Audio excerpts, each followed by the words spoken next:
Hello.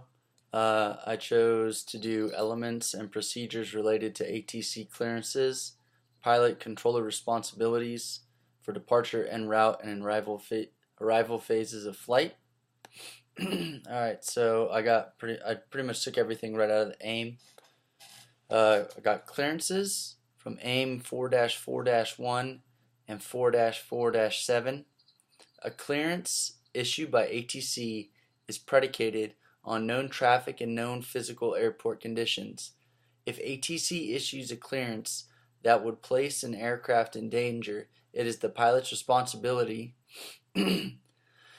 to request an amended clearance. A pilot should still be on the lookout for VFR traffic while on an IFR flight plan, because ATC might not be able to see them.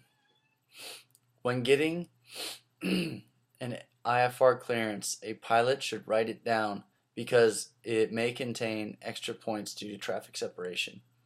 While airborne, pilots should read back parts of ATC clearances containing altitude assignments, vectors, or runway assignments.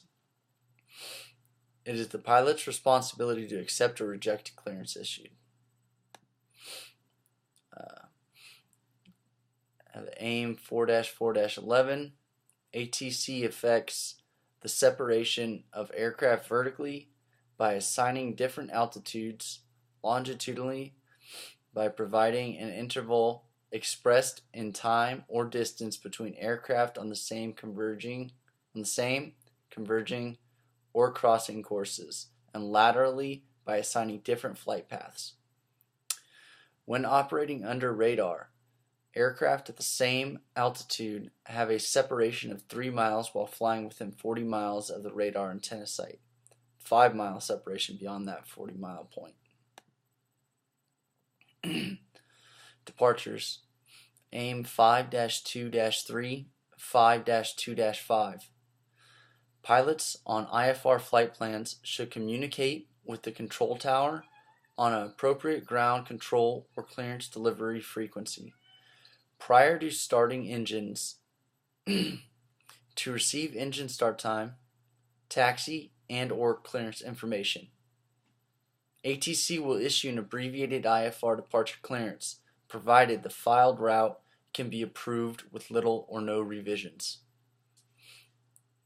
A pilot should not accept an abbreviated clearance if changes to their flight plan have been made, and it is the pilot's responsibility to inform ATC of the changes on initial call-up.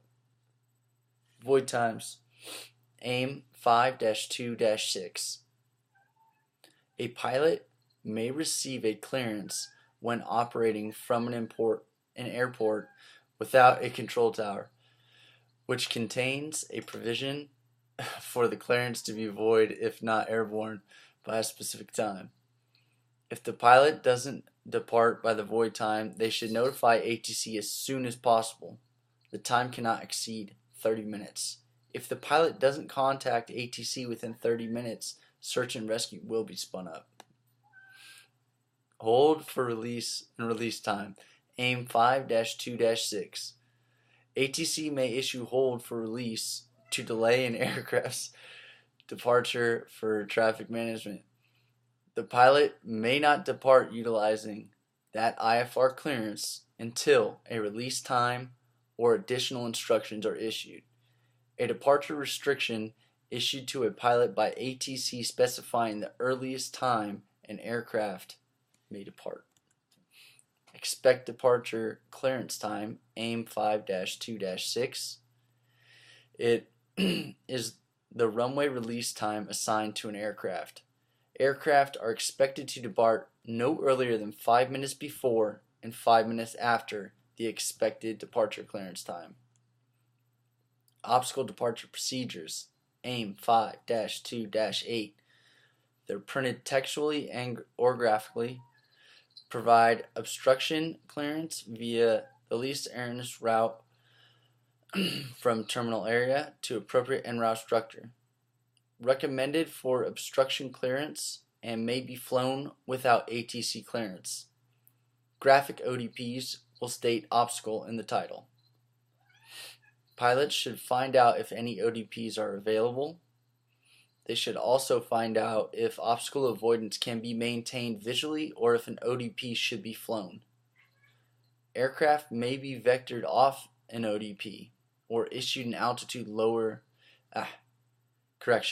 Aircraft may not be vectored off an ODP or issued an altitude lower than published on an ODP. Standard Instrument Departure Procedures, AIM 5-2-8. They're printed in graphic form for pilot and controller use.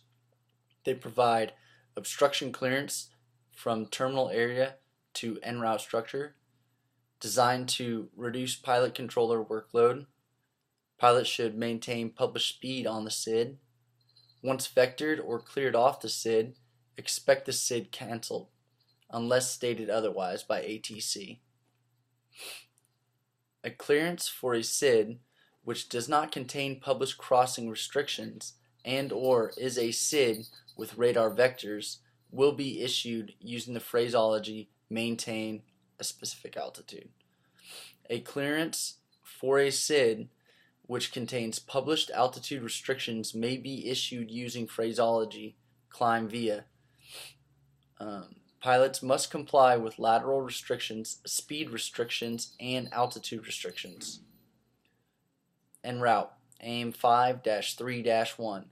ARTCC is divided up into sectors. Pilots will be given the appropriate frequency by ATC when a change is necessary. When in radar contact on initial contact, a pilot should inform the controller of the aircraft's assigned altitude, preceded by the words level, climbing to, or descending to. When not in radar contact, a pilot should inform the controller of the aircraft's position, altitude, time estimated for next reporting point. After initial contact, give a full position report. Position reporting, AIM 5-3-2.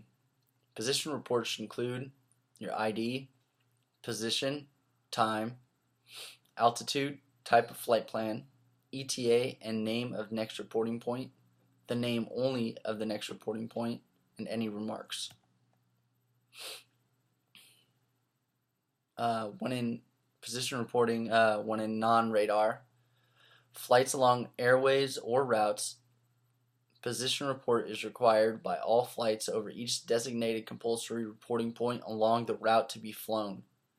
Flights along direct routes, pilots must report over each reporting point used in the flight plan to define the route of flight. When in the radar environment, when informed by ATC that their aircraft is in radar contact, pilots should discontinue position reports. The following reports should be made to ATC or FSS facilities without a specific ATC request. When vacating an altitude, when vacating an altitude on VFR on top, when unable to climb or descend 500 feet per minute, when on missed approach, change in airspeed plus or minus 10 knots, or 5% of filed speed, whichever is greater, reaching a holding fix, state time and altitude, leaving a holding fix, loss of radio navigation equipment, any safety issues. When not in radar contact, you should report final approach fix inbound, ETA change plus or minus 3 minutes, any unforecasted weather. Standard terminal arrival procedures, AIM 5-4-1. They simplify clearance delivery procedures and also facilitate transitions between en route and instrument approach procedures. Pilots navigating on a star must maintain last assigned altitude until receiving authorization to descend so as to comply with all published issued restrictions. Clearance descend via authorizes pilots to descend at pilot's discretion to meet published restrictions and laterally navigate on a star. When cleared to a waypoint depicted on a star, to descend from a previously assigned altitude depicted at that waypoint. Once established on the depicted arrival, to descend and to meet all published or assigned altitudes or speed restrictions. Pilots cleared for vertical navigation using phraseology descend via must inform ATC upon initial contact with a new frequency of the altitude leaving descending via with the procedure name. The runway transition or landing direction if assigned, and any restrictions not published on the procedure. Use of a star requires pilots' possession of at least the approved chart. It is the responsibility of the pilot to accept or reject the star. If a pilot does not want to fly a star, they should put no star in the remarks section of their flight plan. And that's it. Thank you.